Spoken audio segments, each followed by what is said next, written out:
Hi, I'm Clyde, and welcome to Basic Works. Now, let's take a look at why your smoke detector is still chirping after you change the battery. Let's do it. So with this unit installed in the ceiling, you'll see this green light. This is the power indicator, and that should be solid green. If it flashes green, just hit this reset. That simply means the alarm had been activated in the past. You'll also see this indicator light, which is a red LED, and it will flash about once per minute. That means the unit's operating normally. Now, we just heard this chirp again, and we've installed a new battery. Now, there's more wrong than just the battery. So we're going to remove this from the ceiling. We're going to rotate counterclockwise like this, and we're going to be able to lower it down. And you'll see this is hardwired. It has power from the house as well as the orange communication cable. We turned off the circuit breaker, and now we don't have power at these connectors anymore. So I'm just going to take a screwdriver, and I'll be able to pry against here with the connector clip and remove this connector. You can't just pull it out of there, just like that.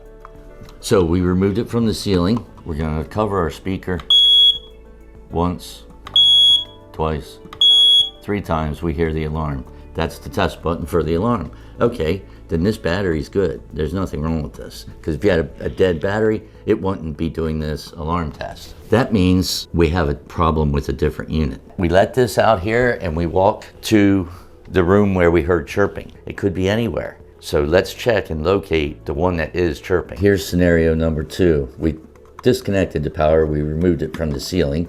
We cover the speaker and we hit test. No sound. This battery's no good.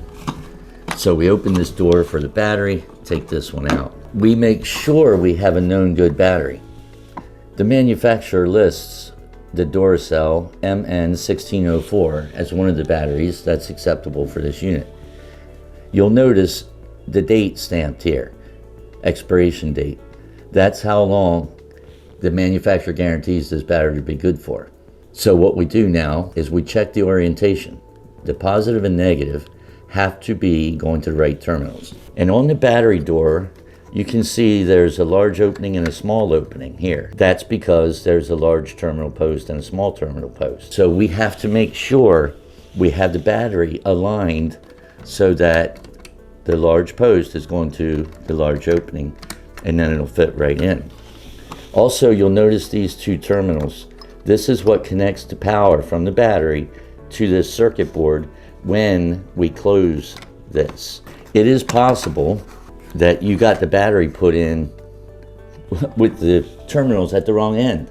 You can still shut that door, but it's not going to work. So this unit would still chirp installed in the ceiling like this because it has power from the AC, but that's simply because the battery's not installed correctly. Another scenario is that we open the battery door, which removes the battery, and we're going to do a hard reset on this. So what you do is hold this test button down about 20 seconds. That will reset the unit because there's no AC hooked on it and there's no DC from the battery.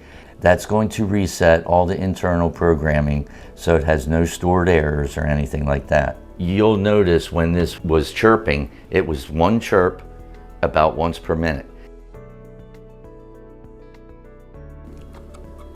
Another reason it could be chirping is dust. Maybe you just recently did some drywall work or something and you got sanding dust or something and it traveled around the room and you've got it lodged in this sensor.